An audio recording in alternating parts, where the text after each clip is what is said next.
இப்போ சசிகலா வரட்டும்னு நினைப்பாங்களா, இல்லை சசிகலாவை அப்படியே மறுபடியும் அமைக்கி உட்கார வச்சிருவாங்களா, அமைதியாகவே இருக்க வச்சிருவாங்க? இல்லை, விஜயும் சசிகலாவும் சேரட்டு பார்ப்போம், எப்படி வருதுன்னு பார்ப்போம். ஏன்னா இப்படிலாம் டேலாக் அதை தான் ஓடுது. நான் 50 கேண்டிடேட் நான் உங்களுக்கு தரேன், கேண்டிடேட் இல்லைன்னு கருதாண்டான்னு சசிகலா விஜய்கிட்ட சொன்னதாட்டு தகவல்கள் வருது.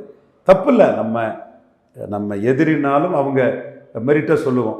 ஜெயலலிதாவின் உயிர் தோழி, பெரிய ஸ்டேச்சரில் இருந்தவங்க, மறுக்கல்ல. இன்னும் சொல்ல போனால் அவங்களுக்கு எதிராக நமக்கு ஒன்றும் இல்லை. நடராஜன் நாடார்களுக்கு எதிராக மறவர் சகோதரர்களை நெல்லை மாவட்டத்தில் திருப்பினார்.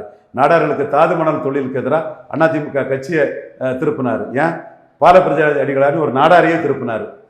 அதனால தான் நம்ம நடராஜனுக்கு எதிராக தான் தேவர்களை பார்த்து தேவாரம் அடிக்கிறாருன்னு 87ஆம் ஆண்டு அதிமுக கட்சி அலுவலகத்தை பிடிக்கும் போதே ஒரு நாடார் எதிர்ப்பு அரசியலை ஒரு ஐயா நடராசன் விதைச்சார் 87.